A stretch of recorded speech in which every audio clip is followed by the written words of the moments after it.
எவ்வளோ பண தேவையில் இருந்தாலும் பணக்குறைவில் இருந்தாலும் தேவன் சந்திப்பார். நான் அப்படியே ப்ளஸ் பண்ணுறேன். உங்கள் வாழ்க்கையில் வந்து பலிப்பதாக. முதல்ல ஆமாம், அவ்வளோதானா ஆண்டவரே, கஷ்டப்பட்டே தான் நான் வாழணுமாங்கிற நிலை இல்லை மக்களே.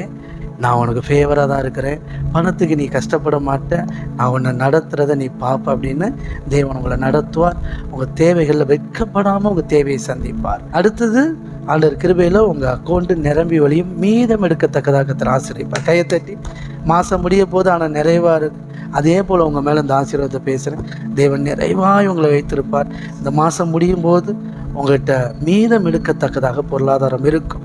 அடுத்த மாதத்துக்கான இதுவரைக்கும் இந்த மாதம் செலவு பண்ணதுக்கு காசு இல்லாமல் அடுத்த மாதம் அட்வான்ஸை வாங்கி அடுத்த மாதம் காசை வாங்கி கடனை வாங்கி செலவு பண்ணிங்க இல்லையா? இனி அப்படி இருக்காது.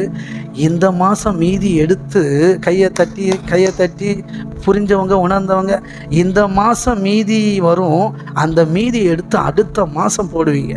அடுத்த மாதம் அப்ளை பண்ணி அடுத்த மாதம் தேவையிலிருந்து சந்திக்கப்பட்டு ஒரு பெரிய பெருக்கம் உண்டாகும். எத்தனை பேருக்கு புரிஞ்சுது நான் சொன்னது?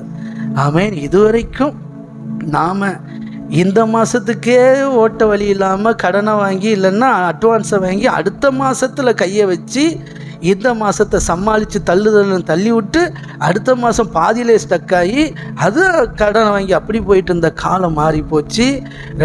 இந்த வருஷத்துலேருந்து தேவன் நம்மளை மாறிட்டு உங்களுக்கு நடந்துடும்.